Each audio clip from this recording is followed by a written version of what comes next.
Hello and welcome back to Snetterton for round 6 of British GT. We're live here on the grid ahead of what has been, well, an exciting weekend. Joe Osborne alongside me. Exciting weekend because in race number 1 it was packed full of incidents. And Joe, when we look at the championship and look at the implications, no one is really making a mark on winning the title. It's a bit open. Yeah, we've crossed the halfway point, so now we're really starting to see who's got that championship hunt. But like you said, no one's putting a run of form together. Everyone just keeps dropping the ball ever so slightly, and it was evident in race 1 that no one is ready to grab this championship by the scruff of the neck. What have you put that down to? What's causing this? Is it rustiness? Is it what? Because there seems to be something that normally you have 1 or 2 drivers that really start to forge a lead, and everyone keeps making a moment and then stopping and starting again. I think there's a lot more aggression because we've dropped from 7 to 6 rounds this year. The drivers know there's fewer races to score points and they're all on the front foot, and I think everyone's of a similar mentality, and that's why we're seeing some proper elbows out racing here. Well, one of the cars and one of the drivers, one of the teams in contention is just to your left there is Andrew Haddon Beach team with Ross Gunn, and they were doing so well early on this season, had a bit of a wobble around Spa, but they are coming back. They're pretty regular.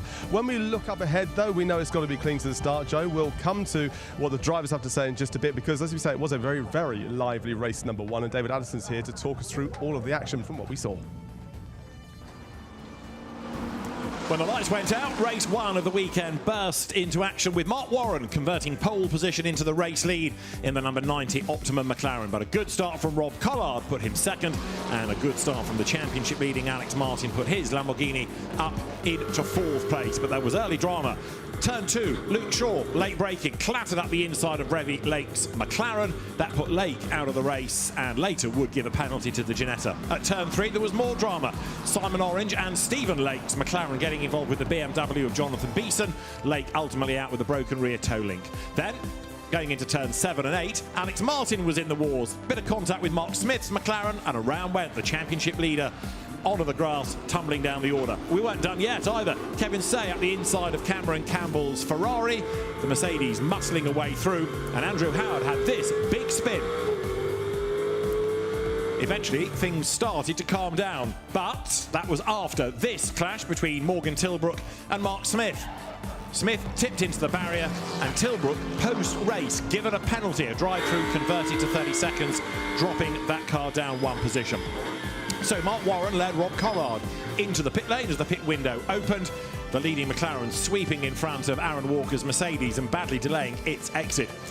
Ben Green had this big spin coming out of Coram in his stint, pirouetting the Mercedes AMG down the order as Mark Warren and Jack Brown came through to score their first GT3 win together, second across the line, Hugo Cook and Rob Collard. In GT4, a second win of the season for Hadley Simpson and Tom Holland, their Ginetta, coming home victorious. Let's get back to the grid, let's hear from some of the drivers, and let's rejoin Joe Osborne. Okay, so we're at the front end of the grid of the GT3s. The pros did the times, but who I want to speak to is actually the AM elements of it. I've got Andrew Howard here. Andrew, it was a lively opening race for you. We saw the highlights. Small mistake at Hamilton, simple as that? Yeah, I just went on the grass on the right-hand side. We were stuck behind 3 McLarens, and it's difficult to overtake here, and you're looking all the time. You're looking for the next, you're looking for the next corner, you're looking to set up. I could only get it on the main straight, and yeah, I just got it wrong. Got it going quickly. You've obviously had a good summer business-wise, looking for a good summer race-wise. Do you think if Ross can hand you the car in the lead, you've got the pace to hang on like the McLaren did in the opening stint?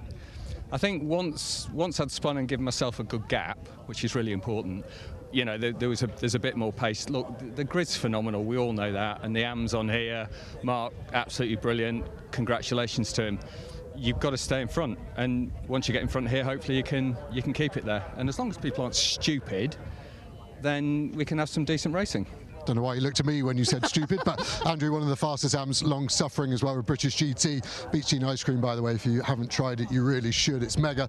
Alongside him is going to be Simon Orange, another quite feisty AM driver. Big smile on your face. How was race 1 for you? Really difficult, to be honest. So we set off on old tyres, but the car didn't seem to be the same as it's been. It was great in quali, it was great yesterday in practice, but it was a real struggle today, so just didn't quite have the pace, and Marcus felt exactly the same. So it's not just my inaccuracies.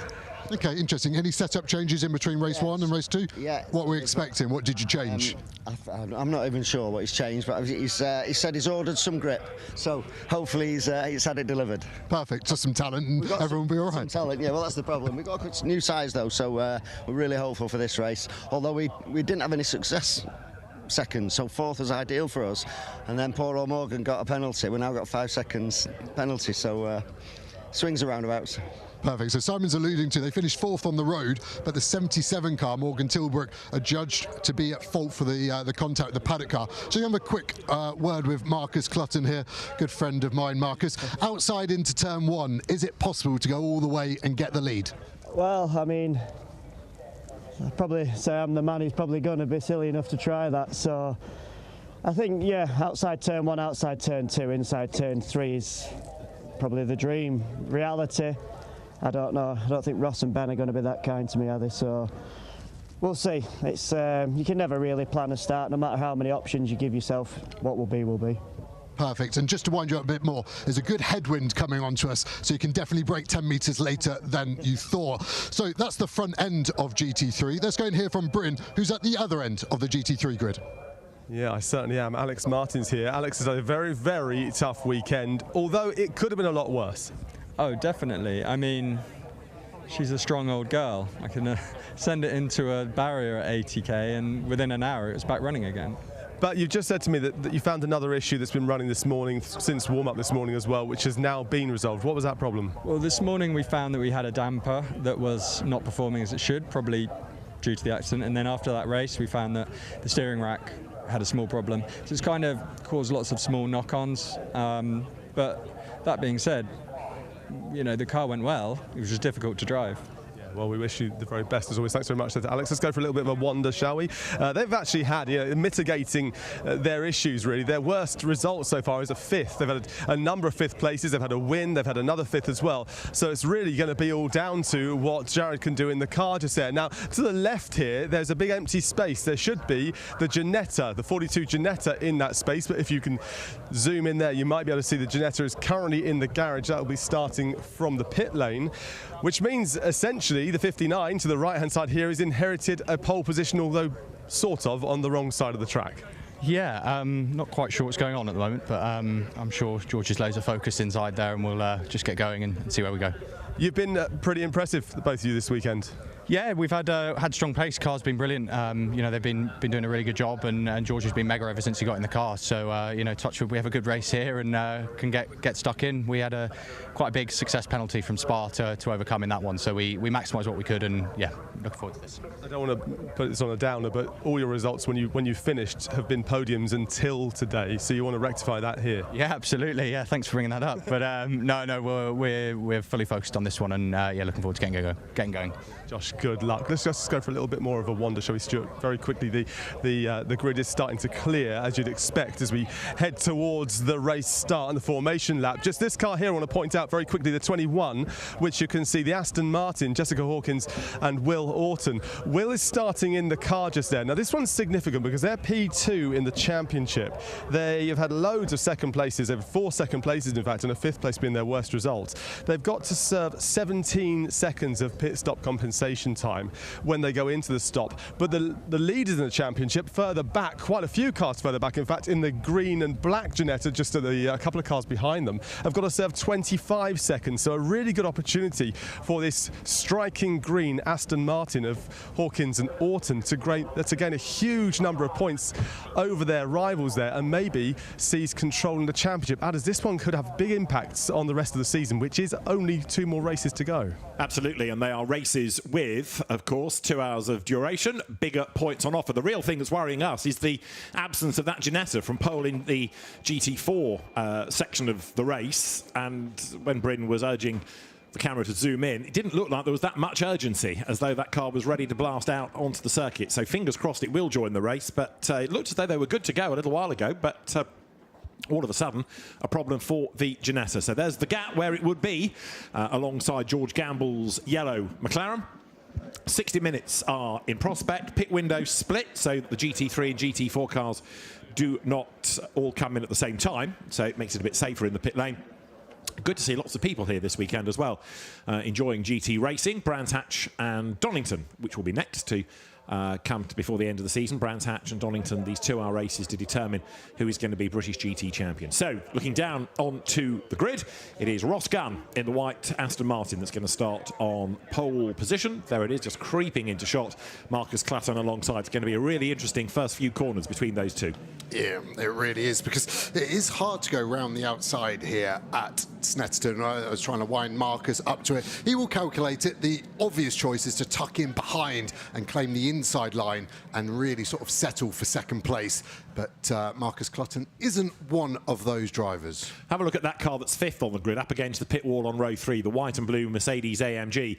It's going to be started by Ben Green, who has been a GT4 winner once in the championship in the past, and Kevin Say will take over. Now, Kevin had a win here last year. He had a win here in 2024, so this is his opportunity to try to make 3 in a row. There you can see the work going on in the Ginetta. Driver standing by, Jack Mitchell, who should do the first stint. That's a long way off being ready. Yeah, they're in the fuel tank there. That was the fuel fillers there, so I'd guess at a fuel pump issue, the pumps sit inside the tank, so it's a nightmare to get there, and that is a big worry. I spoke to both Jack Mitchell and his teammate Luke Shaw less than 90 minutes ago, and they had 0 issues with that car. Right, let's quickly hear from Bryn. News on the Ginetta. Bryn, what news? Yeah, well, you may have seen they're working frantically on the car. They're saying they think fuel pump, but they're not completely certain. So they're working on that area of the car. It doesn't, at this stage, look like it's going to make the start if you see how much work is still going on, but we'll keep our eyes on it. All right, thanks for that. So fuel pump is the possible issue. Team working away, but they're going to go potentially a lap down, and then it's almost impossible to claw that back. The only thing that's on their side is that it's a long formation lap, and even if they can join in during the first lap, stay on the lead lap, safety car might help you back into the game. Let's look quickly at who's on pole in which category. GT4 Silver, George Gamble in his return to the championship. GT4 Pro-Am would have been Jack Mitchell, but the car is absent. In GT3, in Silver Am, Josh Buchan, and in Pro-Am, Ross Gunn, sharing with Andrew Howard, from whom we heard on the grid. So Ross Gunn is on pole position, Marcus Clatton is second, and Ben Barnicoat third. Josh Buchan starts fourth in the Ferrari. Ben Green fifth, ahead of Martin Plowman. Dean McDonald, one to watch, starting seventh alongside Charles Clark, and ahead of Callum McLeod and the race one winning Jack Brown. Aaron Walker is next, and Hugo Cook and Jared Waberski in the Barwell Lamborghinis will be on their toes. A gap where Jack Mitchell should have been, but you've got George Gamble ahead of Tom Bradshaw and Will Orton looking for points in GT4. Colin Turkington is next alongside Johnny Adam, and then you've got Darren Turner. Those three, all of whom have raced within the British Touring Car Championship, as well as lots of other things. Tom Holland, winner in race 1, is next. Blake Anglis denied a race early on in the day. He will start 84 repaired alongside Brandon Templeton, and it's going to be Joe Wheeler to round out the grid. So the car's weaving around, generating a bit of warmth in the tyres. After the first race, the temperature had really rocketed up again. The cloud had broken. It was a really hot, sunny day again. It's still very warm outside, but it has clouded over a little. Yeah, track temp now is starting to drop away. So a bit of a nightmare for the teams to get their tyre pressures in the window. And you could see Hugo Cook working those tyres, trying to get a bit of temperature. And same for Ben Green here. The drivers all use their left foot on the brake at this stage just to get the discs super hot. And that then radiates into the rim.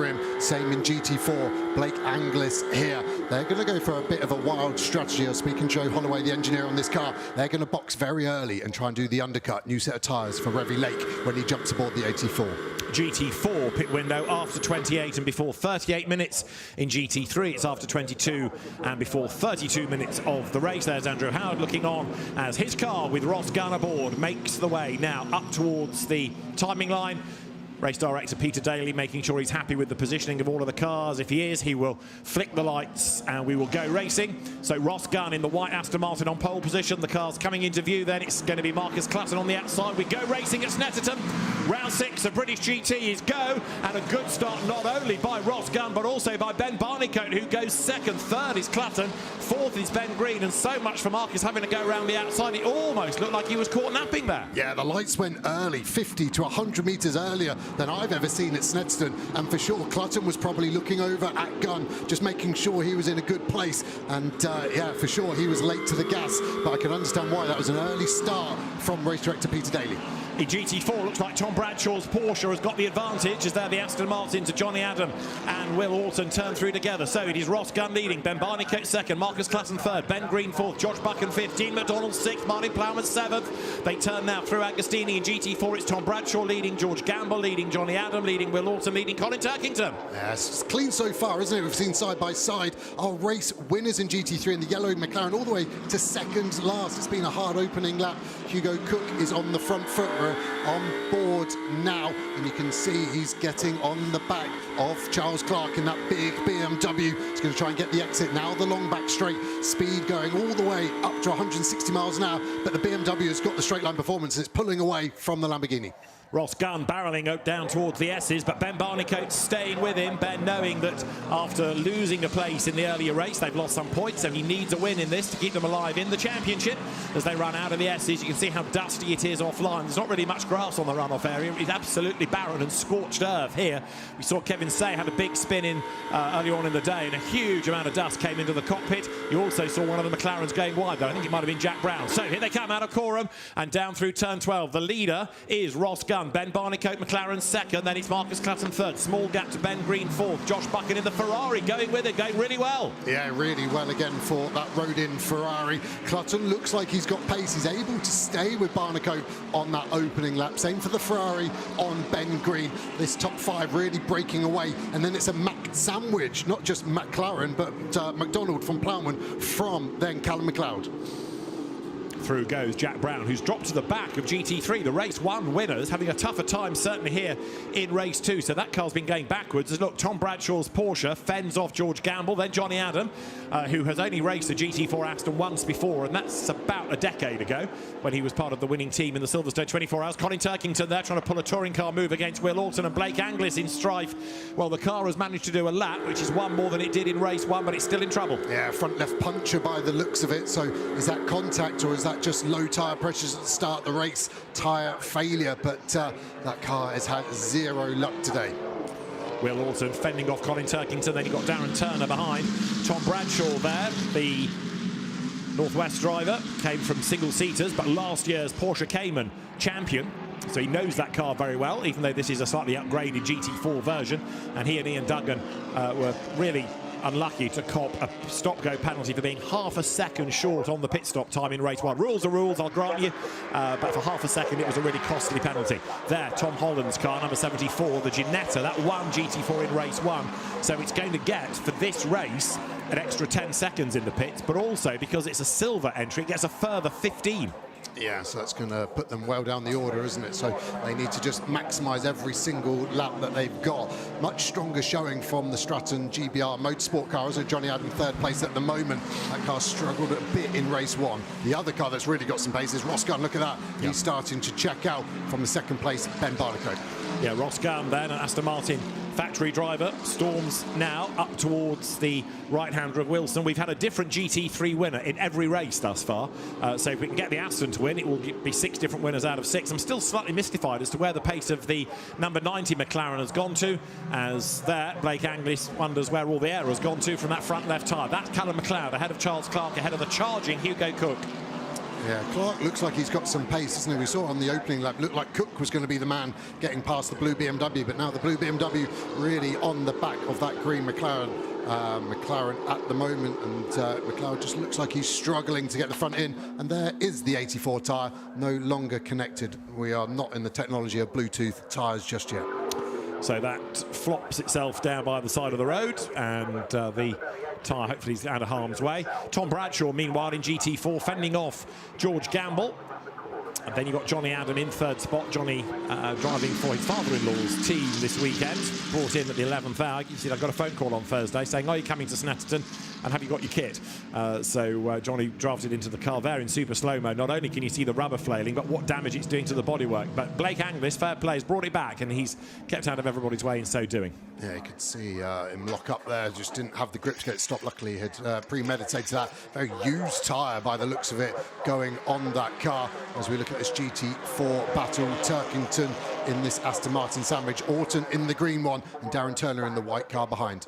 Yeah, that GT4 McLaren, of course, had to be repaired after race 1 for Paddock Motorsport, as also did its GT3 McLaren. So they found themselves with a huge amount of work to do on 2 cars in a relatively short space of time. By the way, the number 42 Ginetta has not made it into the race, so that car's still stuck in the pit lane as Blake Anglis gets away and hopefully can just about stay on the lead lap. Yeah, he's being lapped by the GT3 leader, but not by the GT4 leader at the moment. But he's only going to have about a 12-second gap to Bradshaw in this Porsche now, as that McLaren gets back up to speed into turn 1. So he's on the same lap as these GT4 cars just, but anyway, he's notionally a lap down, as you say, given the amount of track space there is between them. Battle on, as there, you've got Tom Holland in 74 trying to repel the challenge of Brandon Templeton in 24 BMW, the Century car. That's got an extra 10 seconds to serve in the pit lane, as against the extra 25 of the Ginetta. Colin Turkington now getting onto the back of Will Orton. Colin doing the opening stint, Darren Turner is behind him.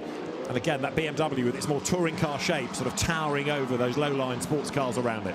Yeah, the Ginetta's been really quick this weekend, but doesn't seem to have the pace this race. You would say our GT3 and our GT4 race winners are not going to do a double this weekend. It is hard in British GT to do a double with the compensation time, but neither of them have any pace in this opening part of race 2.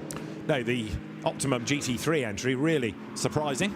And this is how we stand in GT4 at the moment. It would be Tom Holland and Hadley Simpson 2.5 ahead of Will Orton and Jess Hawkins, and of course then you've got the BMW running in third of Jack Collins and Brandon Templeton. But bear in mind, we've got just under 53 minutes to go, so an awful lot can change. Yeah, and I'm sure you'll call me out on it when I made that bold statement, as I like to get wrong quite often.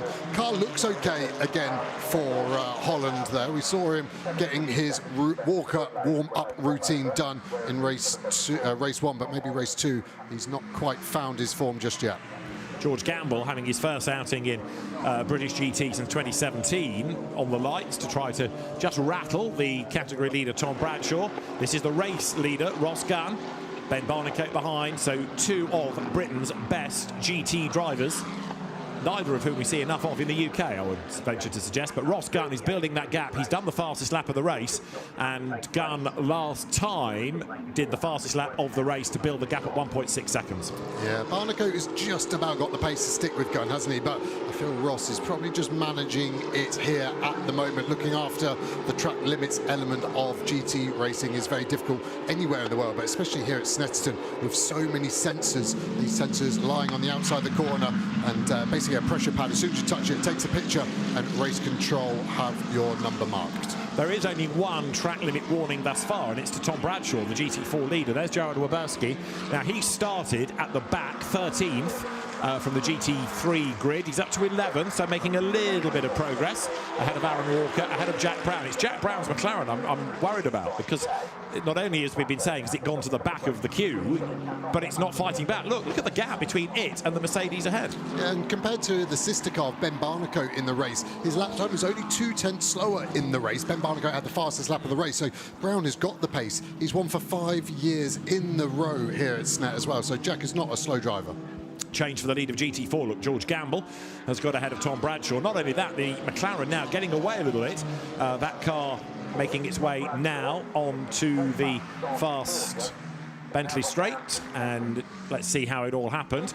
Tom Bradshaw a little bit slow, it seemed, coming out of Riches, and a big dive up the inside, but that looked relatively straightforward for George Gamble. Yeah, something odd with the Porsche, as in I would say maybe didn't get a downshift he wanted. Car just looked very flat throttle-wise coming out the corner, and sometimes the cars refuse a downshift if some of the parameters are not met. For example, if the engine speed's too high, it won't let you downshift to save the engine. Sometimes if an ABS is heavily locked, it will also block it, but the car looks okay now, so let's hope it was just a one-off issue for that number 8 Porsche.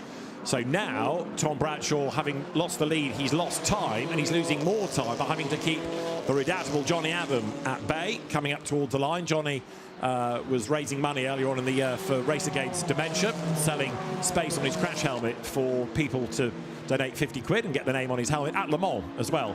And they were then rewarded with a podium finish by Johnny, returning to the World Endurance Championship this season.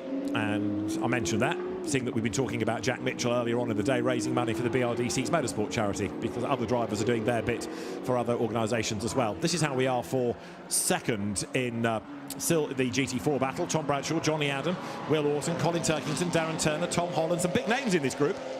Yeah, it really is, and we always say don't look down at GT4. GT3 is faster, of course, but the skill needed to GT4 is exactly the same. Not slightly harder with the lack of grip offered in these more road car-based GTs. Way wide onto the grass goes Tom Holland in the background in the race 1 winning Ginetta, and Tom Bradshaw now, because he's still having to defend like this, losing quite a bit of time relative to George Gamble in the McLaren, getting away up the road. George, one of a number of drivers looked after by Edge Management, Phil Glue's business.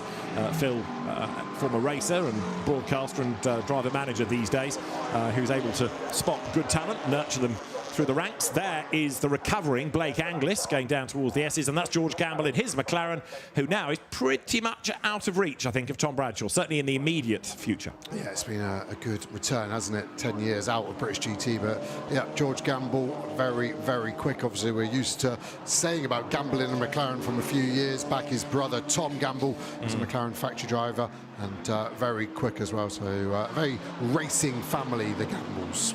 Yeah, 3 brothers, and all of them very, very quick. George, then, who's been Carrera Cup GB champion, race winner in the British Touring Car Championship. The car's now making this run again up towards the timing line. Colin Turkington's BMW having the pace to stay with the Aston of Will Orton, but not really the pace to challenge. No, it would seem that way, wouldn't it? The car's in this sort of mid-phase of their stint, so tyres come up to pressure within the first lap to 2, and now this is where they plateau, and if you are pushing too hard, it's where you can potentially start to overheat the tyres and start to lose some grip, and it maybe seems like Johnny Adam is struggling with that the most, because he's lost the back of Bradshaw, maybe because he'd sat in the dirty air of that Porsche a little bit too long. Seems silly to suggest it, but I will anyway. Johnny's still, you could argue, learning about a GT4 Aston. He's not really spent much time in them. He's done precious little racing in GT4 machinery, certainly not on British tracks. So there is a voyage of discovery here. Yeah, for sure in the open view of the public, but Johnny's been with Aston Martin for so long. Aston Martin really sweat their assets in their works drivers, so they have an affiliation at Silverstone. They've got co-ownership of the Stowe track, so Johnny would have been there many a day shaking down new GT4 cars. So I'm sure he's well versed in it. It's the GT4 element as a driver stepping down from GT3. He's just trying not to overdrive it, because you've got less grip. You have to be a bit more patient. You brake slightly earlier. You try not to roll as much speed in and overdrive it, and that's the biggest difference for that. And then you've got probably the same for Ross Gunn, stepping from hypercar into a GT3 as well. So GT drivers have many strings to their bow. This is Tom Holland's view. He's looking at the back of Darren Turner's Aston Martin as they dive down to the S's once more. Behind Tom Holland, you've got that chomp BMW with the teeth on the front of Brandon Templeton's car. He's somebody else that's got faster over his time in British GT as Holland fights the Ginetta here through Bombhole, working lap number 8 at the moment. Johnny Adams got a track limit warning as well, incidentally. Yeah, and that would just be him having to start to make sure he is right on the limit. He won't want to get overtaken by Will Orton. Will Orton has been in really good form this season, but also yesterday in qualifying, fastest Aston Martin in GT4, so he is no slouch. Yeah, he's another of those drivers that's a little bit underrated, but Will very able. Was on the podium along with Jess Hawkins in the earlier race, because that car was second within GT4. But bear in mind that that green Aston gets 7 seconds for being second in GT4 and 10 seconds for being second in GT4 Silver, so an extra 17 to serve.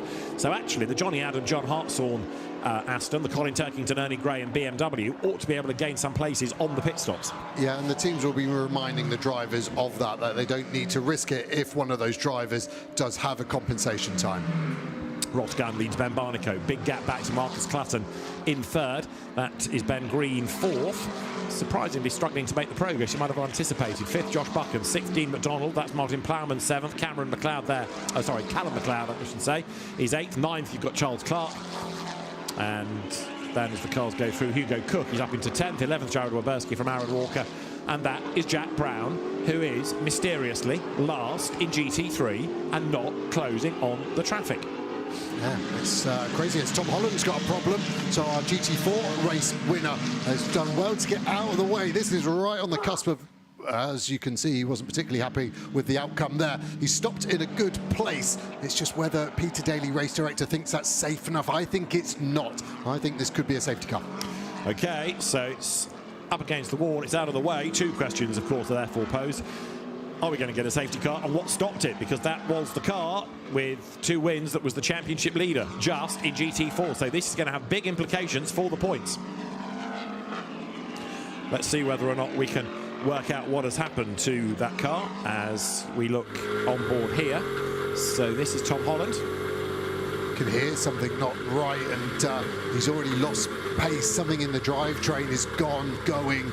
I think the car has already manifested an issue. Sounds really rough. It's either gearbox or engine for me. He's on the blower to the team. He's talking to them on the radio, but that car has lost all drive. Not a good day for a Ginetta GT4, is it? We lost the 42 before the race and 74 during. So the car out of the race. The marshals have a word with the driver. Peter Daly keeps an eye on this. We are looking from our vantage point over at the start line where the safety car balls and flags would start to be shown. As yet, there's nothing. And this is going to be, if there were a safety car, bad news for some, good news for others. So swings and roundabouts. There you've got Tom Bradshaw getting away once again from Johnny Adam within GT4. That's Joe Wheeler up from the back of the grid, trying to play catch up as well in his Aston. And the car being pushed away. We might get away with this.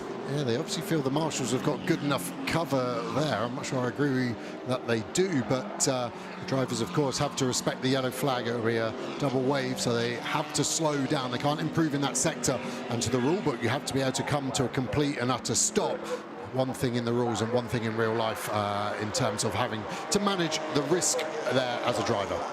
So there in GT4, George Gamble leads the way. Tom Bradshaw second, Johnny Adam third, Will Orton fourth, Colin Turkington in the BMW in fifth spot as they now turn their way through the S's once more. Up front, the lead gap's only a second and a half, so Ross Gunn still leads the way, but Ben Barnicoat has stabilised that, hasn't he now? He's not dropping too far back as you see Colin Turkington go through. Colin in a WSR BMW is a familiar sight, but not in GT racing, and it's a different form of racing this, and especially in GT4 where probably for the first time in his life Colin finds himself being lapped. Yeah, and that's going to happen within the next lap because you can see Ross Gunn looming in the background in the white and blue Beech Team Aston Martin. So this lap they're going to have to start to look in their mirrors. This is where the good teams, the good engineers warn the GT4 drivers of what's coming. Is it thick and fast? Are they in a battle? There's one thing a GT3 overtaking you by itself, but when that GT3 is racing against another GT3, they're a lot more desperate and the moves will show it. So they're going through is the charging Ross Gunn. Lead gap just slightly up, 1.6 seconds. The Aston Martin with no success to serve extra time in the pits, but also don't forget the car behind has none now. A place lost in the results of race one, but it also therefore sheds the 5 seconds. So it's going to be an interesting second stint, isn't it? Andrew Howard taking on Morgan Tilbrook. Let's find out a little bit more news about matters on track. Let's get to the pits. Let's get to Bryn. Yeah, thanks very much. It's all about the Tom Holland car. They're telling me that they think the engine's gone. Basically, they can't get any pressure. They can't fire the engine at all. So I think the last thing we heard was that it's its last throes of life for that engine. Right. So they can't get it to fire, and they're saying that's it. Obviously, it's sitting at the side of the road, not moving anywhere. Bryn, thanks. The other one, if you can use your charms to find out for us, is the number 90 Jack Brown Mark Warren McLaren, the pace of which just seems mysteriously slow compared to the earlier race, which it won, of course, was never headed. So there's something definitely not right there for whatever reason. And, of course, we lost 42 Ginetta even before the race started. We've lost the surviving 74 Ginetta now. So how fortunes can change in a day for the two category winners from earlier on. Yeah, the only positive I would say is that they only did 7 laps as the cookies get dished out at optimum. They look after the mechanics well there. They work them hard but treat them well. They only did 7 laps in this race, that Ginetta that blew up. Imagine if that had happened 7 laps ago at the end of the race one, where they would have lost a race win and wouldn't have got it repaired, as Ross Gunn goes round Colin Turkington. And as he does so, comes through Coram then, and big dive by Ben Barnicoat, who cannot afford to lose a split second. Absolutely dive bombs the traffic up the inside, and he goes through. So they come now up towards the line. The BMW with the indicator on gets out of the way. Colin Turkington sees Ben Barnicoat coming. He could hear the McLaren probably behind him, and he goes by. So as he was doing that, Ross Gunn got past Will Orton, and it means that the lead gap has come down from 1.6 to 0.8 of a second. So Ben Barnicoat having a real go Here they go, up towards the hairpin. So Ross Gunn leads the way. Ben Barnicoat looking for a way past Johnny Adam. As he does so, Brent has more news. Yeah, I've just spoken to Mark Warren about Jack Brown. He's saying that there's nothing really going on. Heavy car, old tyres or used tyres, so therefore that's the real issue. But no real concern. There's no real problems. They can't point fingers at anything other than that mix of a heavy car and used tyres. All right, Brent, thank you very much. We'll buy that for now, at least. As Ross Gunn sorts out Tom Bradshaw, and Ben Barnicoat now has to do the same thing. But net, he's staying closer, isn't he? Yeah, he got lucky there with a few of them, and Ross Gunn, I think, as well. It was all pretty even. I thought Ben went in a bit hard on that Porsche. Normally, when you know you're going to get held up a corner, you go in deep, rotate the car, and make sure you get the exit. Maybe Ben thought he could get Bradshaw at turn 4. One more car to go. It's an Optimum McLaren, the sister car to Ben Barnicoat. Absolutely right. As there, you've got Ben Green getting himself past Will Orton. So the GT3 cars now working their way through traffic and down to the end of Bentley Straight once again. Ben Green now sorts out Johnny Adam, dives to the inside line. Johnny stands his ground, lets the quicker car go through. Even though Johnny's new to GT4 racing, he's not, of course, a novice at multi-class, because when he races in the WEC, even in a GT3 car, he's still, in quotes, cannon fodder for the hypercars. Yeah, exactly. And obviously at Le Mans you add the P2s into the mix as well. So yeah, Johnny will be well versed in looking in his mirrors and deciding, is he going to close the door and just show the body language of the GT4 car to the GT3 behind that? He's just not going to let them go. And that's what you want in both classes, is obvious intent of what's happening, as Ross Gunn has now cleared all the GT4 cars, and Barnicoat is just going to get held up ever so slightly by Blake Anglis. And that's Andrew Howard, who will take over the leading car as Ben Barnicoat goes through on the inside. The gap was down to just under 0.6 of a second last time, so Ben is really charging. In fact, he knows no other way, does he? And Ben is somebody that doesn't just race GT cars over here, he does so in America. We also see him in LMP2 at Le Mans every year, where he's always a star. So the Sheffield driver, still a huge fan when he gets the time of brisker Formula 1 stock cars. His best mate, Jordan Folding, another ex-Formula 1 stock car racer. So when he's got the time, you'll often find Ben in the crowd at a brisker meeting. And further back in GT3, Hugo Cook getting through the traffic, and the chasing Gerald Werberski next up. Those Barwell Lambos 10th and 11th, but equally, they've plateaued a bit in the traffic, haven't they? Yeah, just unable to do anything about this very fast BMW in a straight line as it just edges away from them. Pit window open for GT3. Now, of course, here, in the majority of cases, you've got your faster driver starting, so you really want to maximise them. It would not be a surprise if a number of the GT3 cars stayed out until really the end of the window to give these fast drivers as much chance behind the wheel as possible. Let's go back on board. Let's listen in this time as well. Hugo Cook's Lamborghini is your soundtrack.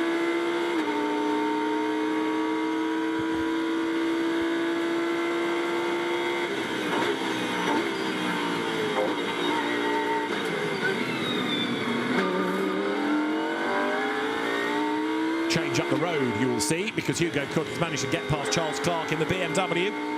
Sorry, he hasn't. It's the McLaren that's got past the BMW in the traffic, but now Hugo Cook tries to find a way through, coming through Coram. He's at the inside. Can't quite do it, can he? But not for the one of trying. Actually, now the other Lambo of Werberski's closer to the back of Hugo Cook. Yeah, it's kicking off with the traffic. It was Callum McLeod, wasn't it, in front of the BMW that went in super deep under the bridge, and everyone had to check up there. The Lambo looks okay. I was surprised Hugo Cook under the bridge. You tend to have one long brake phase, but he actually had to get back on the throttle. So maybe that car isn't handling as well as they would want, and that's really why they're struggling to get inside the top 10. But it's really crowded here, isn't it? You've got the Callum McLaren lapping cars. There is Hugo Cook getting up past Will Orton, and every time Cook does something, Werberski just sits behind him. The door is open, he's going to dive through. Aaron Walker with the lights flashing at Colin Turkington goes to the inside at turn 3. We've been saying it's not that easy to overtake around here. Well, Rob Collard's up for the fight, but you're seeing the problem of it. It's not the widest of circuits. GT3 cars are big beasts, that's for sure. Yeah, exactly. Luckily for Werberski in the black and blue Lambo, he knows if Hugo Cook's car fits through, then he's got the same width. And now finally they're going to clear this barrage of GT4s. Collard ready, but like you said, David, the pit window is open, but it's open for 10 minutes. All of these GT3s will go as late as they can, but they need to be in pit lane before 28 minutes remaining has elapsed. Which would you say is the most evenly matched of those GT3 Pro-Am partnerships? Would it be a Tilbrook Barnicoat or a Cook Collard? Because they're the ones, if they're of decent similar pace, that might be able to do an undercut. Yeah, I mean, Barnicoat's in some big form right now, so I don't think Tilbrook's going to get anywhere within a couple of seconds of him. It's really what have you got to lose rather than the pace difference. So if you're outside the top three, you definitely roll the dice. And I would say we're going to see the top three go as long as they can, maybe cars behind do the undercut, hoping for a clearer pit lane. You can see that information there on the graphic about the pit stops in this 1 hour race. 75 seconds the time for GT3 cars, 105 seconds for the GT4. You must make, it's in the regulations, the pit stop, you must change drivers. And there is the lead gap, 9/10 of a second. Ross Gunn ahead of Ben Barnicoat. So now they can breathe a sigh of relief. The road is clear, isn't it? Yeah, so now they've got time for 2 more after this to pump in everything. Have they saved a set of tyres, or do these tyres need to get to the end? And do they need to look after them? They're handing over to the AM driver, but also the man who employs them. So there's a bit of a double-edged sword there. Out of Agostini goes the top 2. So Ross Gunn looking for his first British GT3 win. He's been a GT4 winner.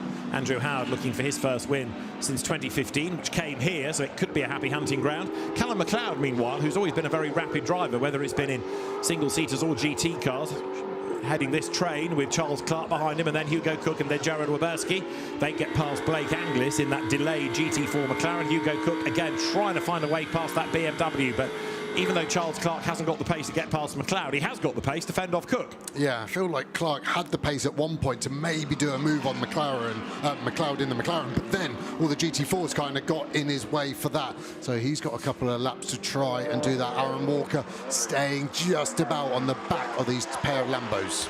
George Gamble is still your GT4 leader from Tom Bradshaw, from Johnny Adam.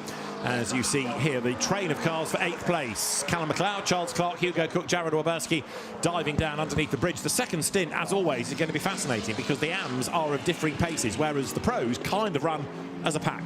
Yeah, the AM that impressed me the most in race 1 was Martin Plowman's teammate, Mark Smith. I think he's got a chance of really getting that car up the order from the 7th place it is right now. Yeah, that car is just about to go over the timing line as you see Ben Green go through Riches. Plowman is 16.5 seconds back from the lead, so he's giving Mark Smith a bit of work to do, but we know that some ahead are going to lose out with extra time to be served in the pit lane. Ben Green hustling on in Kevin Say's Mercedes. The car ahead of it has extra time to serve in the pits, but of course the top 2 don't either. I have to say, that was a huge slide for Ben Green at turn 1. That was why I was a bit worried. It's just so dusty. It feels like if the drivers are just millimetres off the optimal line, there is a big drop-off in grip. And that's going to be a big thing for the second part of this race. When the AMs get in, if they make a mistake or when they have to overtake a GT4, for example, we're going to potentially see lots of drama. There is Simon Orange, number 67 McLaren, the Sale Sharks rugby owner, another good Northwest driver. He and Marcus Clatton. It's Clatton behind the wheel, but Simon Orange ready to get on board. Morgan Tilbrook ready to take over 77 from Ben Barnicoat. So we're getting close, aren't we, now, to these GT3 cars heading for the pit lane. Gunn still leads. Barnicoat, you could argue, having his last hurrah here because he's managed to get closer than ever. If he can't be ahead when they get to the pit stops, at least if he's on the tail of that Aston, there's a chance of, if they slip up, the Aston Martin crew, the Beach Dean team in the pits, they could just vault them. Yeah, and Barnicoat, I think, is going to take 2 or 3 tenths out of Gunn this lap. Gunn running wide, that car's starting to lose grip. That will be the best sight for Ben Barnicoat. He knows Gunn is starting to struggle with those tyres on the Beach Dean car. I expect them to both do 1 more lap. Right, so Gunn goes through, Ben Barnicoat behind. Gunn triggers the 17th lap. 16 are in the book as he goes now down towards Riches, and the team say to Morgan Tilbrook, good luck. Morgan makes his way to the front of the garage, ready to jump on board at the end of the next lap. So Ben Barnicoat's going to have one last go to get the race lead, closing right up, under braking and almost touching the back of the Aston. It was 4 tenths when they crossed the stripe, less than it has been race long. Yeah, Ross Gunn's tyres are completely shot, aren't they? The rears are giving up, and it'll be interesting to see what he's going to be able to do. We could see Morgan pretty pumped up. Andrew Howard just getting himself in the zone, nice and calm, probably visualising a lap, his brake references, the gears, anything that Ross has coached him in between this race and race 1 earlier. He's getting himself fully in the zone. That shows you how much it means to these guys. We have half an hour to go, so if Ross Gunn's tyres have gone at about the 30-minute mark, Andrew Howard's going to have just under that to get his set of tyres to the end. Ben Barnicoat close, but he's not yet been able to make a move. drivers tell you it's hard to overtake around Snetterton. The importance of qualifying was stressed yesterday. It looks like Ross Gunn might be able to hang on, should be able to hang on to the lead to the stops. But let's see what's going to come out on top after the other side of them. Down they come into the braking zone for the S's. Ben Barnicoat applying the pressure, but Ross Gunn just hangs on to the advantage. Second generation racer is Ross. His dad Ian used to race Mini Melias again, stand as teammate to Andrew Howard. The Cadbury-backed purple Mini Melias you've got to go back a long time for, but it was a thing. And Andrew Howard then finds the dust at Corham, but he is going to lead at the end of the stint with Ben Barnicoat right up behind him. Yeah, expect Gunn to barrel into pit lane now. Barnicoat's going to have to follow. They'll be all right, and they've got to get it stopped to 40k. This is on board with Gunn. They're at the 40. Look how close that was. This is now race in pit lane. Interestingly, Optimum earlier in pit lane. They will go to fast lane earlier. They might box in the 7 car, and the lead change could happen in pit lane. Let's see. So they're almost next to one another in the pit boxes. They have to go in nose first because there just isn't the room here to get them nose to tail. Also into the pit lane comes Marcus Classen to give way to Simon Orange. So Ben Barnicoat out, Morgan Tilbrook in, Ross Gunn out, Andrew Howard in. Interesting as well how different teams do it. Ross doesn't strap in the incoming driver, Andrew Howard, whereas Ben Barnicoat does. So Ross walks away, the team strap in Andrew Howard, whereas other teams, they let the first driver do the work to put the second driver aboard and impart any news and equally do their bit for the team. So good stint that by Ben Barnicoat. New tyres, new tyres for both cars, so it's a fair fight. I always preferred strapping my teammate in because I could shout at them what the car was feeling like, what I wanted to do. It gave you another 40 seconds of a debrief. Yes, you were tired, but you were pumped. They've pushed back early, Beach Team. They're going to creep away. Have they blocked the Optimum car in? I think they're just about going to get away with it. All is fair in love and war. It was nose to tail on the way in, nose to tail on the way out. Marcus Classen's car, remember, had that extra 5 seconds to serve. Simon Orange then loses a place to Kevin Say. It gets away now just ahead of Cameron Campbell's Ferrari. There is Mark Smith blasting away in the purple and black McLaren. Looks a bit like a bruise, that car, and it certainly did after race 1. So here's your lead battle. It continues, but Andrew Howard now leads Morgan Tilbrook. Yeah, it was good pit stops from both, wasn't it? Good seeing and Howard's lost it. Andrew Howard spins at the Wilson hairpin on his outlap. He's able to get going, but all that hard work by Ross Gunn is undone straight away. If Gunn had have spun, we could have called him a revolver, but in Andrew Howard's case, he's just thrown away the race lead. It's just really difficult there. We saw a brand new set of tyres on. They're in the tyre ovens, so they should be up to temperature. Ross Gunn has just seen 30 minutes of very hard work suddenly evaporate. Andrew Howard now needs to calm down. He needs to get back in his zone, otherwise Kevin Say is going to be there. What does he do? Go on board. So we're braking here, we're hard on the brakes, I think he's okay, and now the rear just loops round on him really late on him. I can't really say what he's done wrong there. The obvious thing is that he's taken too much brake pressure into the corner. That keeps the weight on the front of the car. The rear goes light and it rotates round. Was there a potential downshift that locked the rear axle out of my earshot there? I don't know, but that is very un-Andrew Howard-esque. He had that spin, didn't he, in race 1, but an outlap spin is always a bit embarrassing. And so as the Aston carries on, it's going to have to now be a regroup of this lap by Andrew Howard, calm himself down, as Joe says, and go again. There, 78 now, Alex Martin at the wheel, having vaulted ahead of the sister car, which of course had to serve an extra 7 seconds in the pit lane. So no surprise that it's gained that place, and that's going to put Alex Martin then now up into 9th, chasing after Jonathan Beeson. So more points to be gained, but the championship rival car now leads the way. Morgan Tilbrook has just been given the lead. Yeah, that would have put the biggest smile on Morgan Tilbrook's face as the GT4s now box their windows slightly staggered, so they are waiting a bit longer still.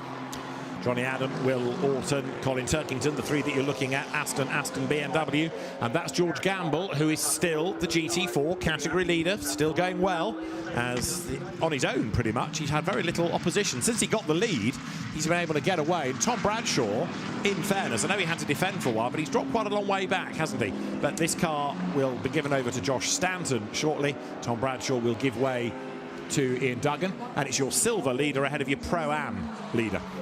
Yeah, and we can see Stanton getting ready in the garage there. Gamble's been perfect, hasn't he?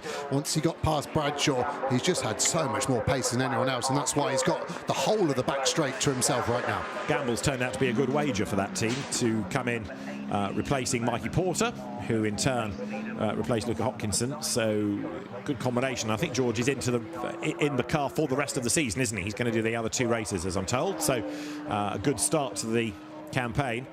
He wants the results, of course, but Josh Stanton wants the points. He's done the whole season, although they did miss race 2, didn't they, at Alton Park, after the car was very badly damaged in a clash with the number 42 Ginetta, and it meant that they couldn't rebuild for race 2. So that's hurt the championship hope a little bit.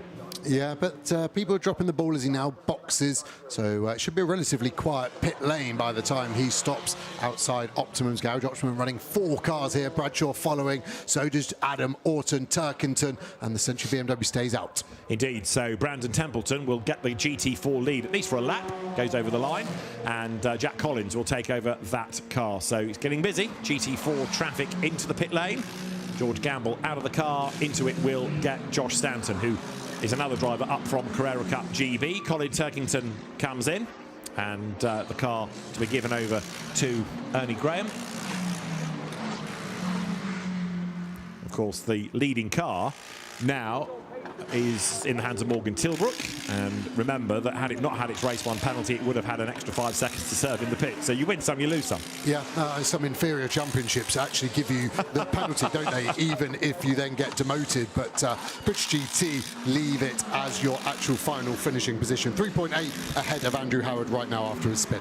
Yes, I think the championship you might be referring to is the British Touring Car Championship, where you take the penalty or the compensation as you cross the line, because sometimes getting a penalty works in your favour, as it has done for 77. But in the BTCC, where admittedly you have reverse grids to factor in as well, you take the penalty as you cross the line. Or so anything after that doesn't really affect you. 59 ready to be pushed back. Remember, these are longer stops, 105 seconds. So the team looking at the clock, the indication will be given, and then the car comes back to the fast lane. Josh Stanton hooks first gear and gets away.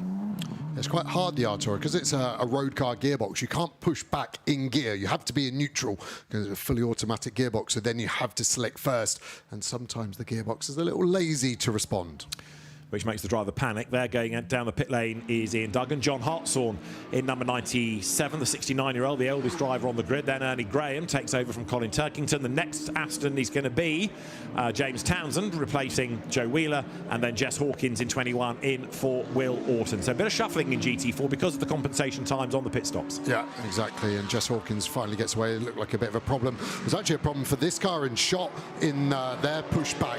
Speaking to Elliot Cole earlier, and they just flicked the wrong switch, so that's where they lost over 2 seconds in race 1. They still won their Pro-Am class, but it could have been an overall podium, and Lavery's pace has been so good, hasn't it? So probably our standout bronze driver of the season across GT3 and GT4 for me. So he now replaces Darren Turner in that car. There is Jack Brown in the meantime, who, having replaced Mark Warren, is still in 13th place. He might be able to gain a spot here because he's on the tail of Ian Loggy, Mark Warren, coming up towards the line, and they've got Mike Price ahead. So actually there are 2 places begging here for Mark Warren. But again, it's just an odd stint compared to where they were in that earlier race. The pace just not there. Yeah, he led every single lap, didn't he, of his stint, and now he's in last place with every single GT3 car in front of him. Loggy won't be an easy move, but Loggy gets it done on the Optimum car there of Mike Price. That was a good move, and now it's up to the Optimum car of Warren to get past the other Optimum car of Price. Mike Price's pit stop short, we understand, from TSL by 1/4 of a 1/10 of a second. Oh. So if there is a penalty coming, it is going to be for a very tiny amount of time. And also under investigation, we understand, is Ian Loggy, Aaron Walker's Mercedes, for a pit stop infringement. Now that could be for having the engine running when it shouldn't have been, for too many people, for pushing back into the fast lane and hanging fire. Lots of things could be at play there. You're looking at the recovering Andrew Howard. He's being caught, isn't he, by Kevin Say for 2nd place. Morgan Tilbrook in the meantime is leading, but actually Kevin Say is lapping faster. So that Mercedes, I'm not saying it's going to be the winning car, but it could get 2nd yet. Kevin Say always goes well around here.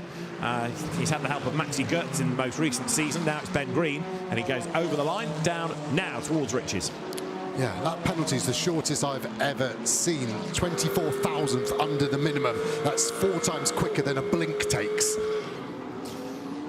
Kevin Say being given the hurry up there by Simon Orange. They get past John Hotthorne's GT4 Aston. Kevin Say doesn't want to be defending. He wants to be all out, doesn't he, on the attack to catch Andrew Howard. It was 9/10 Aston to Mercedes AMG over the line.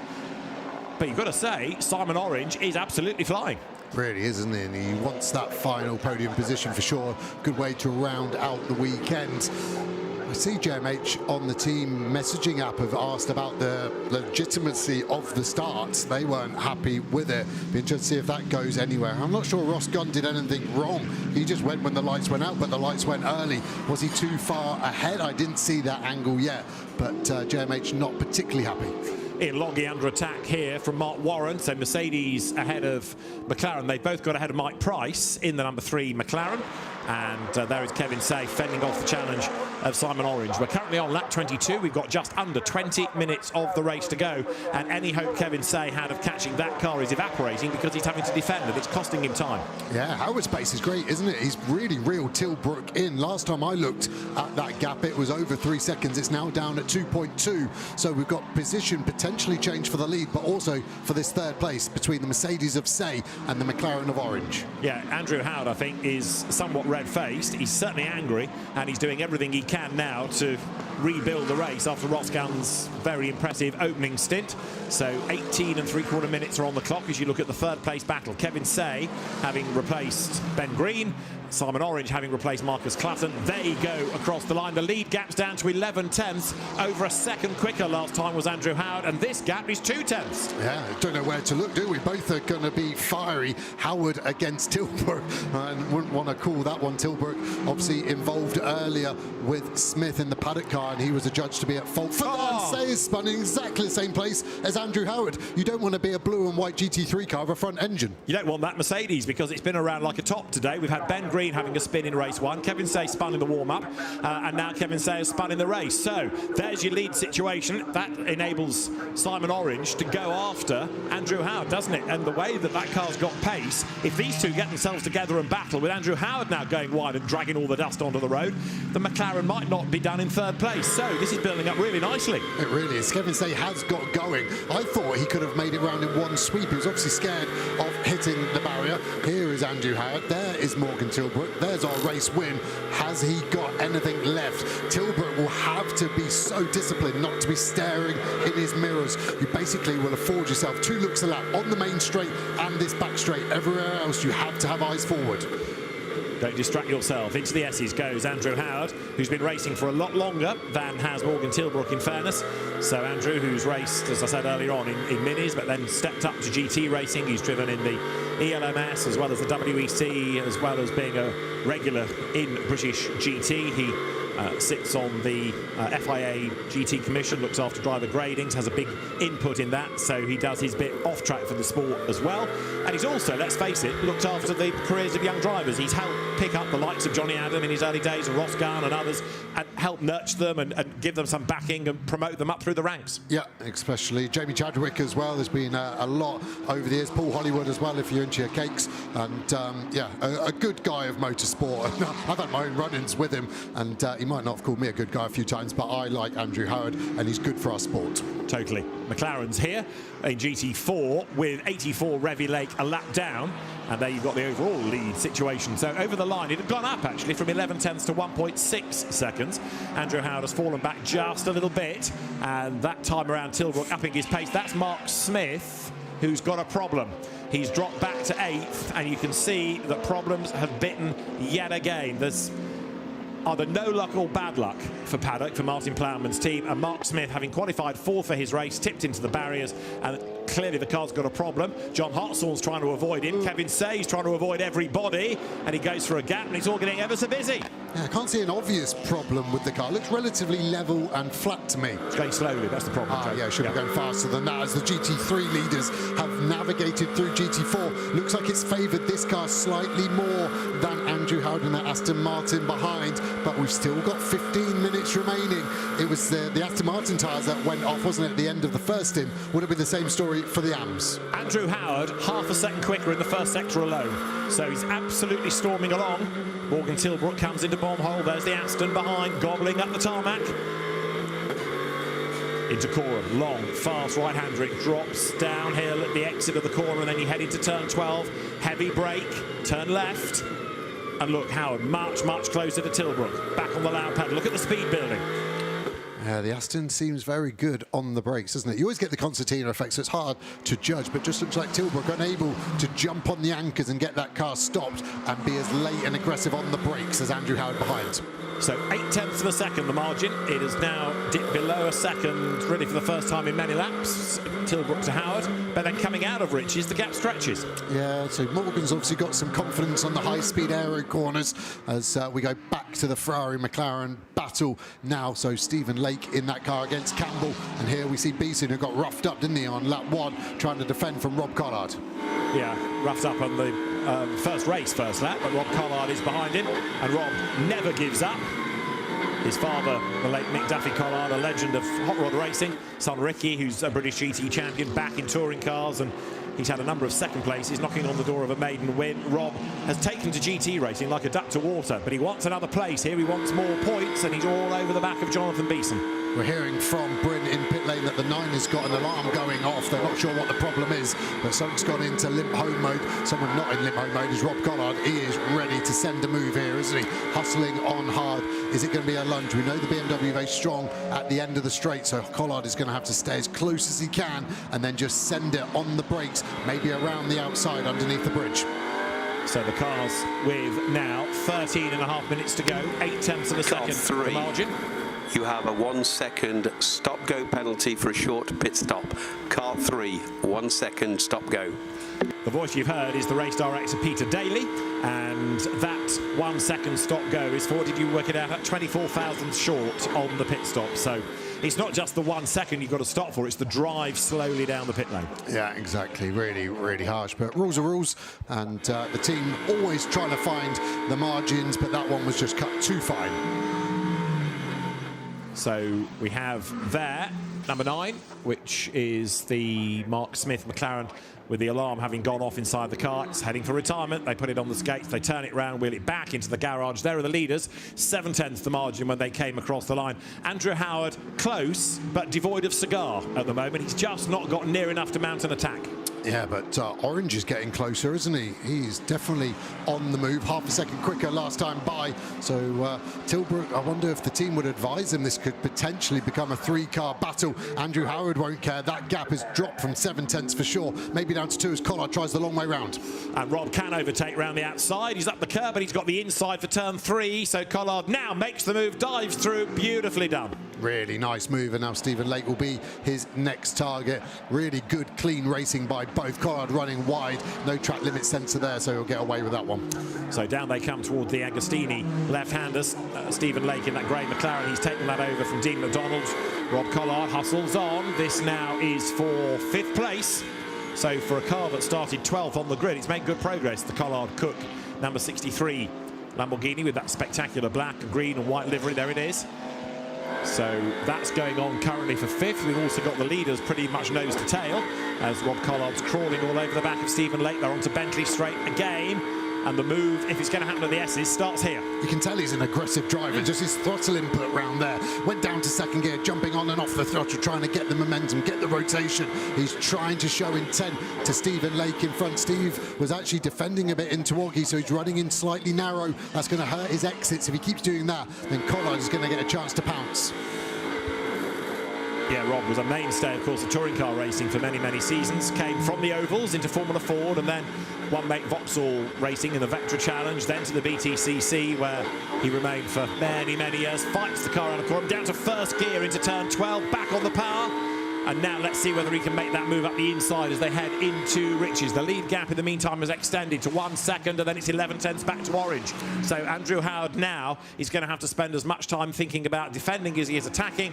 Collard not close enough to make a move. And in fairness, Rob is also having to fend off Beeson in GT4. This is Ian Duggan keeping at bay Dan Lavery. Josh Stanton is the GT4 leader, but this is for 2nd and 3rd in GT4. Yeah, first in the Pro-Am class. Duggan having a good run, always very fast in, just doesn't seem to have the lug.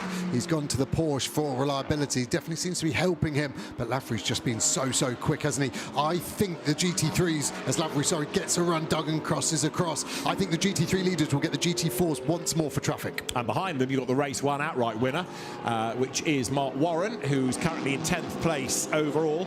Ian Duggan checks his mirrors. We've seen him in Ginettas in the past. That Toro Verde GT run Porsche goes deep into 3, and although Dan Lavery tried to make the move up the inside, it was to no avail. He's got to be careful though now not to get in the way of the charging GT3 McLaren and Mark Warren that's going to go to the inside. Ian Duggan needs to let him by, but not let the Aston go through, and that's what Lavery is counting on. The door's open for 1. He's going to try to get into the hole that he's created. He's alongside, and now on the run up towards Hamilton, the Aston should go through.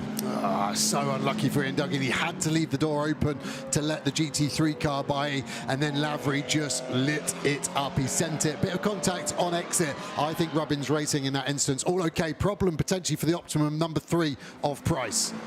You can argue, though, Dan Lavery read that really well. He knew that Ian Duggan had to open the door, and he was right there ready to take advantage. So the leaders go through 6 tenths 1 to 2, 8 tenths 2 to 3. Those are the margins. In other words, a second and a half covers the top 3. Could Simon Orange even win this race? We've got 9 minutes to go, and he's managed to gobble up Andrew Howard. If he can dispense with the Aston rapidly, there's a chance. Although, of course, in GT racing, there's what's called the balance of performance to equate all these different engine sizes and configurations, and it means the cars will run on a good pace. So it's hard to overtake. It's easier to catch, but hard to overtake. Yeah, exactly. And has Orange got there by just pushing so hard? He's taken the best out of the tyres. It's always a difficult balance. You've got to pace yourself. Sounds crazy in 30 minutes, but there's only 100% grip in these tyres, and if you are pushing too hard for too long, they will always start to degrade quicker. Maybe Andrew Howard is in the best position for that position in terms of tyres. Yes, he had the spin, but that wouldn't have taken too much out of them. Yeah, remember how far back Simon Orange was at the start of this stint? Well, Orange squashed that gap a few laps ago, and he's right there now on the back of the Aston as they go on to Bentley Straight once again. And we're now on lap 28 with 8 minutes to go. Yeah, he's really got the bit between his teeth. Callum McLeod looking on pretty dejected. His teammate down in 12th place, last in GT3. Andrew Howard there, visor up. Place shaking sure he's getting lots of cool air, good air conditioning system in the Aston Martin. The McLaren quite the opposite, so Andrew Howard slight advantage there, will definitely have the coolest cockpit out of these top 3. So down they come as the field flicks through turn 12 up towards the line. Simon Orange dropped back slightly off Andrew Howard, but again, this is the strength and weakness of the different cars at different parts of the circuit. As he's fallen back from the Aston, so Andrew Howard is that little bit nearer to Morgan Tilbrook, 7 tenths of a second. Massive pressure for Morgan, and he is the one not making a mistake. We're talking about Andrew Howard here fighting for the lead. Don't forget, he did lead and threw it away with a spin, so Tilbrook withstanding the pressure well. Yeah, I think Tilbrook did a mega job in race 1 with the pressure from Smith in the paddock car. Howard goes way too hot in there, load of understeer. He'll be slower out of the hairpin. So I think Tilbrook's got a good chance here. But, like I said earlier, he's got to keep his vision forwards as much as he can. He just hit his marks, braking the same point, same place for your downshift, same point you release the brake as Collard sends it big on Campbell there. Collard is just an absolute animal, isn't he? That's not sending it big, that's Rob Collard. He always drives like that. Rob's an absolute joy to watch. As I said earlier on in the weekend, he can overtake almost anywhere. Outside, inside, doesn't matter. And another place gained. Charges his way through. The Ferrari leading the Silver Am part of the race. So in a sense, it's not really their battle, but a big wobble under braking there from Cameron Campbell, with Stephen Lake getting ever closer as well. So Collard now up into 4th place. Got to say about the whole weekend for that Ferrari, it's a shown pace that we have not seen all season. Yeah, and consistently every session they've been knocking on the door, but locked the rear tyres massively into turn 4, like he pulled the handbrake up.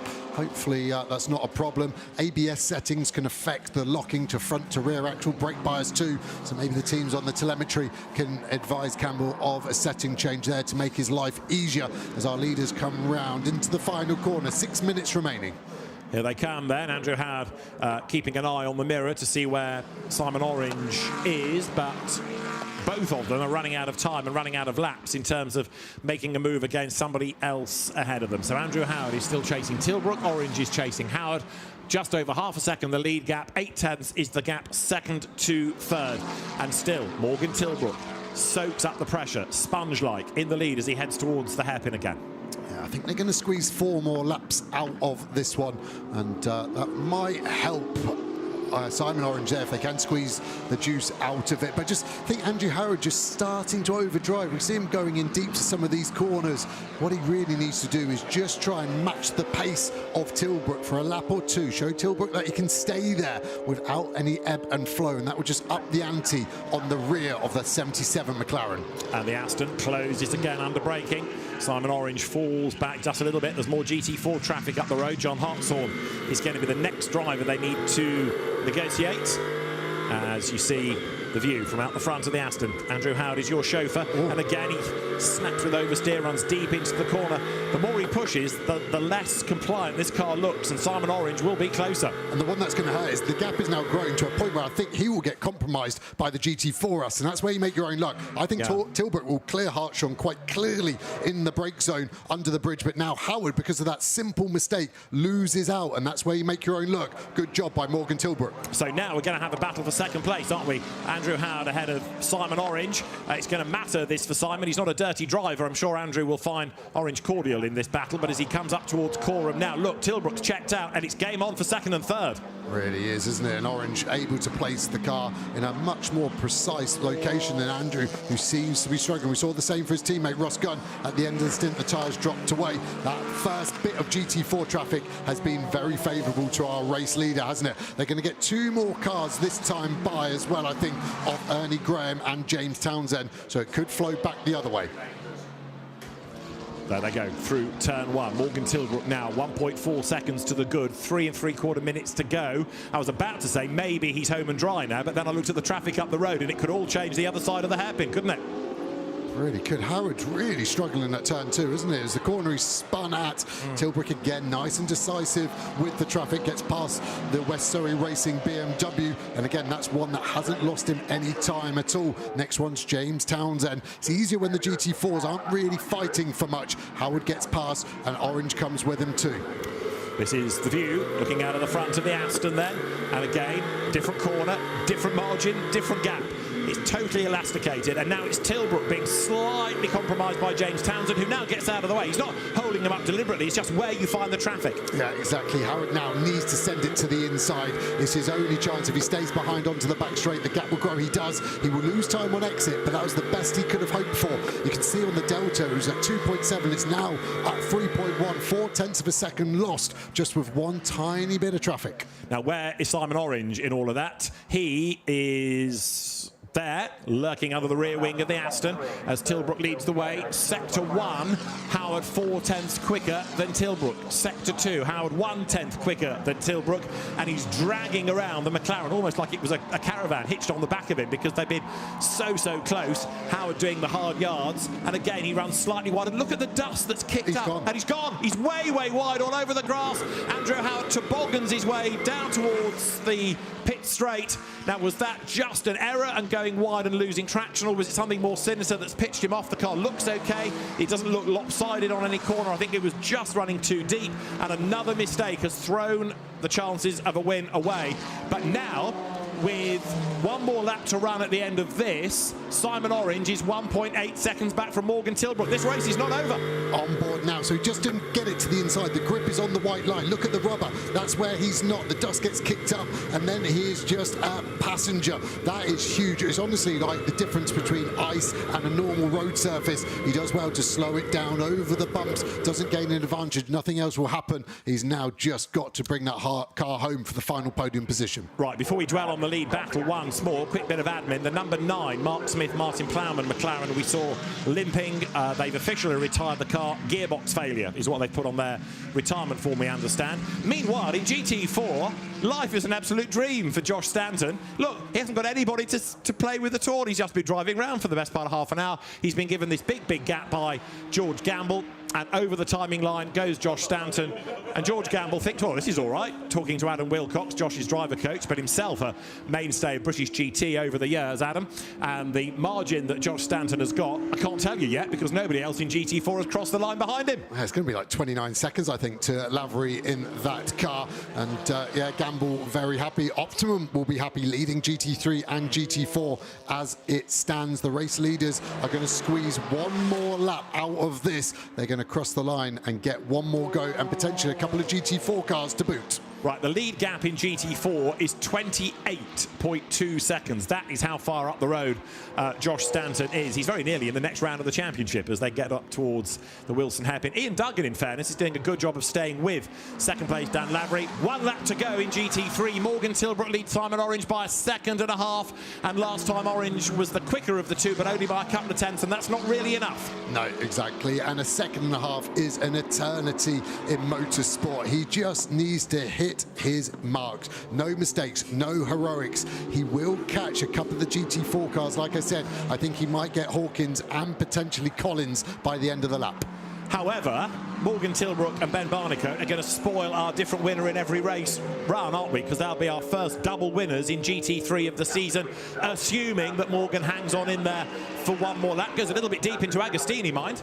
Yeah, and that will be dirt on the tyres. He will think about that. He won't be able to commit as much into Hamilton the next corner, and then he will then just have to think, I need to find the braking point into Oggies. The big bump really unsettles the car right in the mid of the brake zone. You can see the fans on the banks here at Snetterton. They've had a great day of motorsport all the way across the day, but this British GT Race 2 has really delivered plenty of action. Has it ever, and it's still up for grabs because Morgan Tilbrook is still having to cope with all the pressure as he drops towards the S's once more.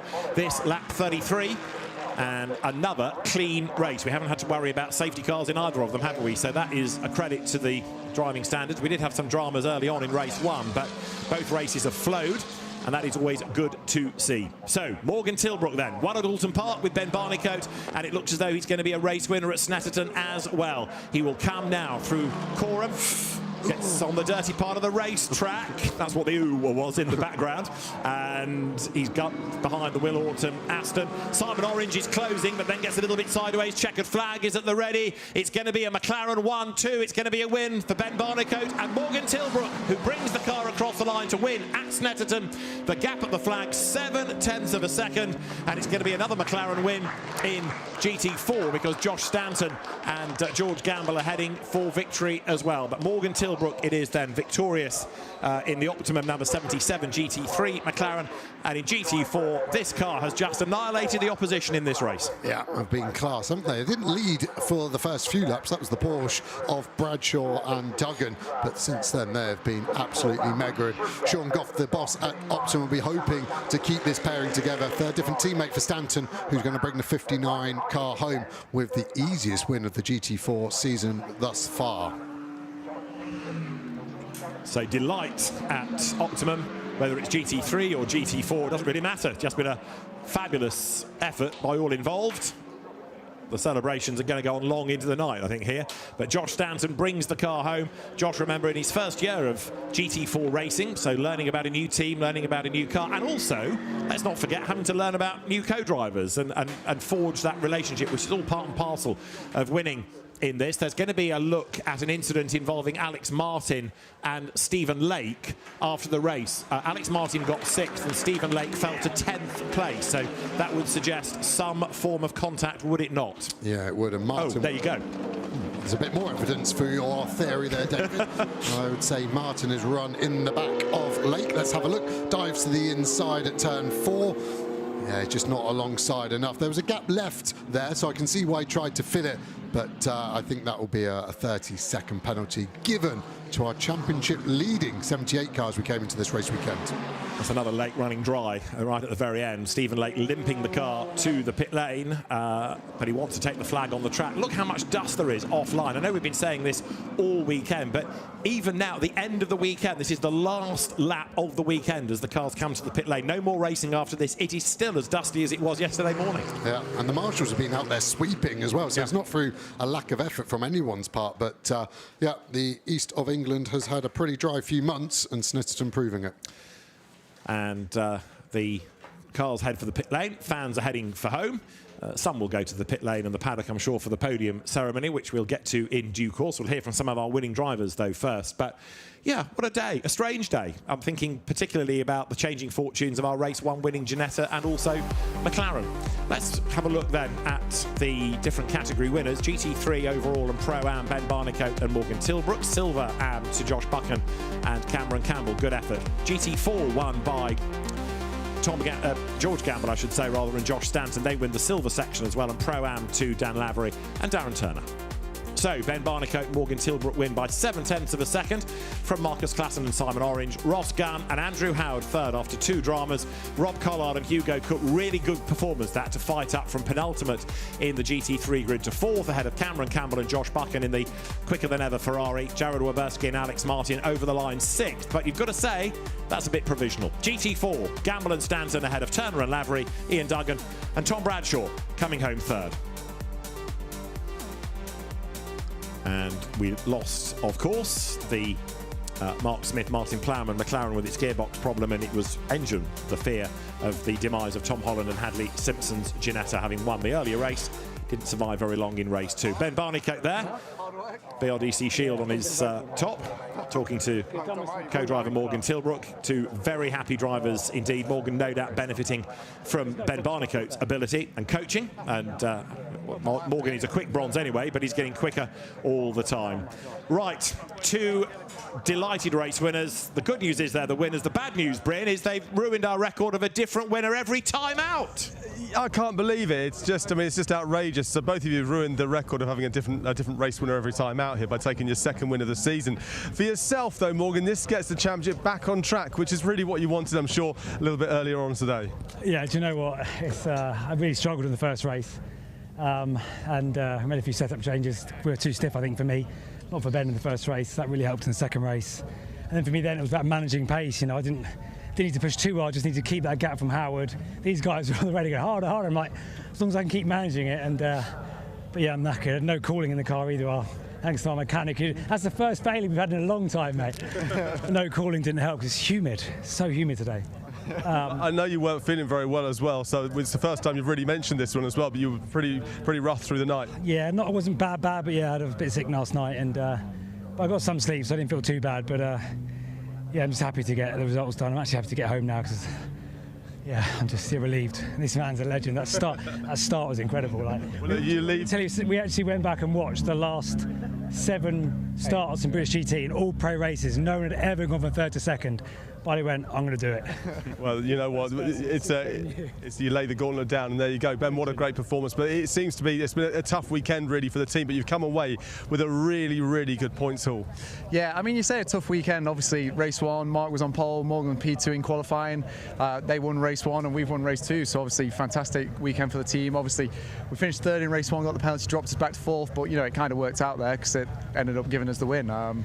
So, you know, everything happens for a reason. I'm a strong believer in that. You know, Morgan did great, drove his nuts off all weekend, so very proud of him. And yeah, let's. I think we're winning the championship now, so let's keep it rolling. Let's. The team did an amazing job. Yep. All you can complain about is your cooling breaking, but it's pretty good. They are. Well, and you try to find things, don't you? But you can't find many. To go and celebrate. Well done to them, leading the championship. Let's go for a little stroll around here though, because we've got our victors from GT4, and you know what? It's unsurprising, really. The performance they put on this weekend has been something incredible. I'm going to dive on in. Sorry, I'm going to come on in and ruin your photo for a second, but I mean, welcome back. Yeah, yeah, definitely. Yeah, we everything just went perfectly, and managed to build a gap coming into the pits and maintain the lead coming out. And Josh just kept building and building the gap. So yeah, it was just perfect race, really, start to finish. I mean, it was such a big gap. It was a ridiculous gap in the end, really, wasn't it? When you think about it. Oh, George made my life quite easy there, really. I didn't have to do a huge amount, just bring the car home, and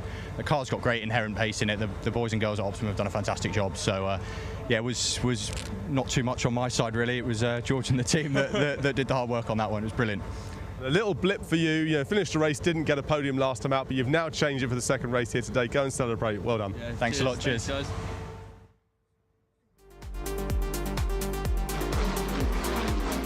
Race 2 at Snetterton began with a great battle between the McLarens and the Aston Martins. It was Ross Gunn from pole who led down towards turn 1. Martin Plowman trying to force the issue in number 9 McLaren on the inside. And early dramas once again for number 84. This time Blake Anglis at the wheel, and this time a puncture. The car survived but fell off the lead lap early on.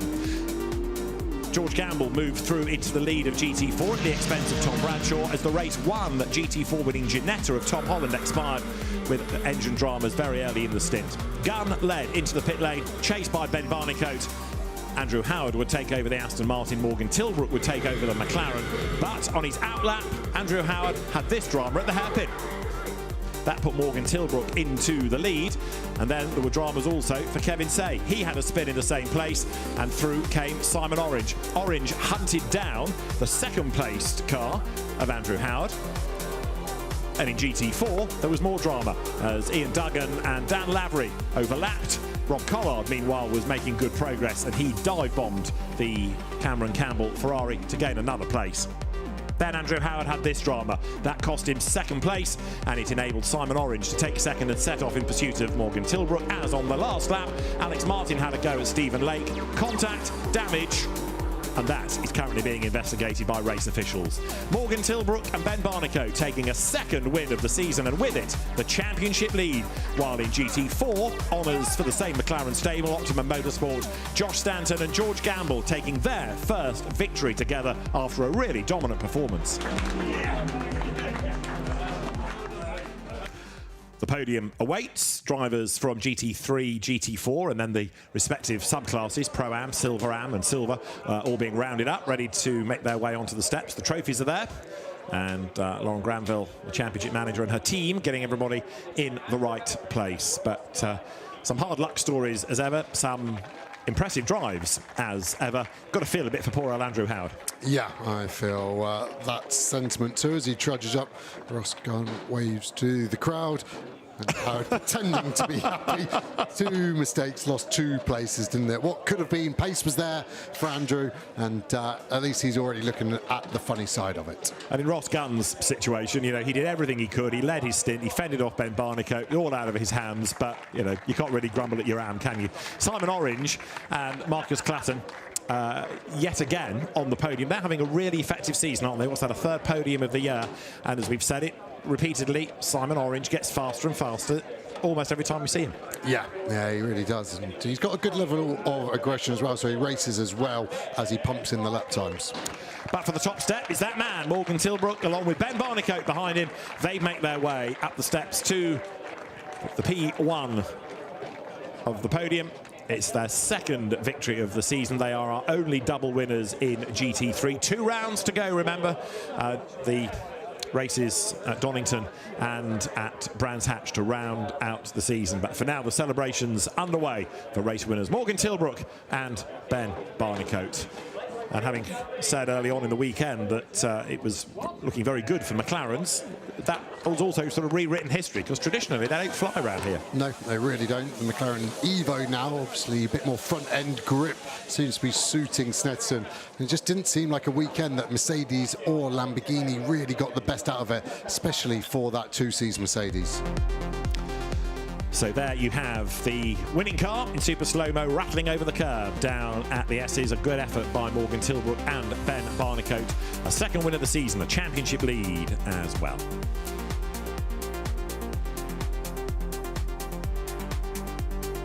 So happy drivers, and they also, of course, take honours in Pro-Am. They take over the championship lead, 105.5 against the 98 of Alex Martin and Jared Orberski, who've really been in damage limitation mode after Alex's crash yesterday in qualifying.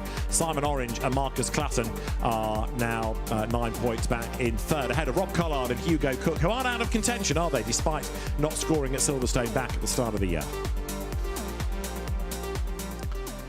So back in the paddock, the podiums are underway. There, Ian Duggan and Tom Bradshaw taking 3rd within GT4, the sole Porsche on the grid, and that car's gone really well this weekend. It's been competitive in both races, hasn't it? Yeah, really has. So it's Dan Lavery and Darren Turner in the Full Send Racing Aston Martin. You can see how hot the AMs are. They've only just got out of the car, of course, but yeah, like Morgan said, Tilbrook earlier, it's so humid here now, isn't it? I feel like a storm could be a brewing. But a storm has been cooked up by George Gamble on his return to the championship, and he and Josh Stanton very pleased with that. That'll help George's confidence as well, because he's had a really tough season in Carrera Cup GB last year, where he was struggling for pace a little bit. He kept being hit with track limit penalties and falling down the order as well, and so that didn't do his confidence very much good. But coming into GT4, especially having not really raced this year as well and being a winner, that will remind him he can do it. Yeah, exactly. Straight on the money, and that's what you want as a racing driver, just to settle those nerves.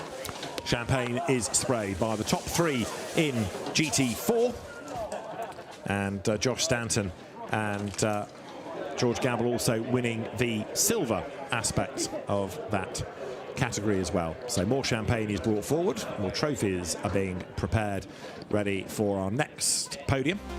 But that's getting a bit leery in super slow-mo action. George Gamble and Josh Stanton's McLaren. And I know we touched on it more in race 1, but that quickly illustrates just how standard they look compared to GT3 cars, the GT4 machinery. Yeah, so many road car components on them, and Optimum have really optimised that GT4 Artura. However, the championship now is led by Will Orton and Jess Hawkins, who were 3rd in silver in that race. Now, 1.5 points up on Tom Holland and Hadley Simpson.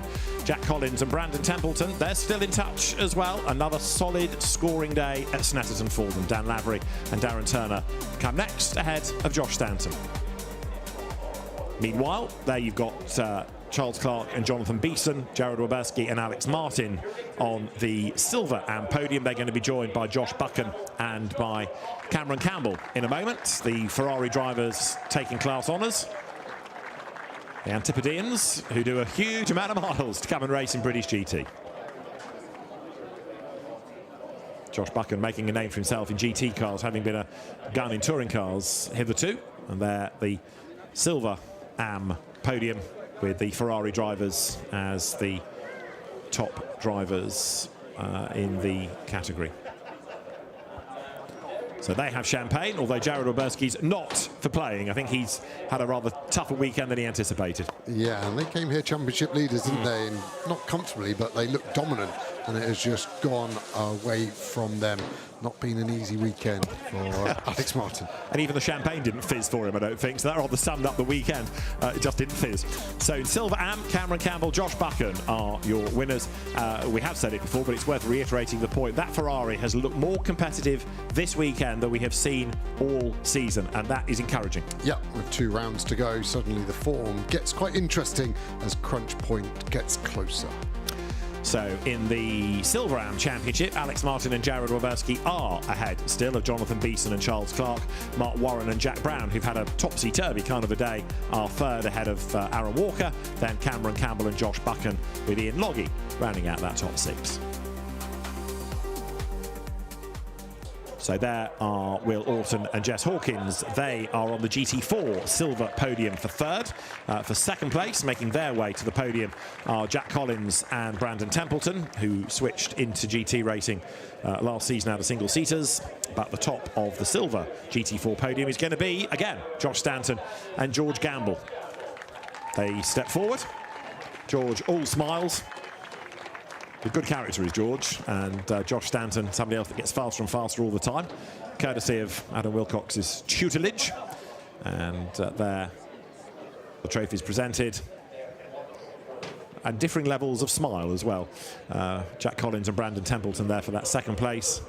Will Orton and Jess Hawkins taking 3rd.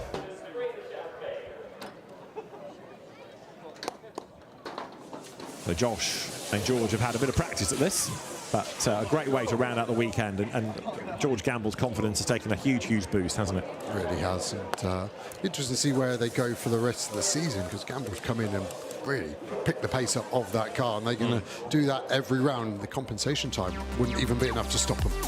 In GT4 Silver, Will Orton and Jess Hawkins are ahead, but not by much over Jack Collins and Brandon Templeton. Then Tom Holland and Hadley Simpson 3rd from Josh Stanton, who's had differing co-drivers, hence he's got a point score all of his own.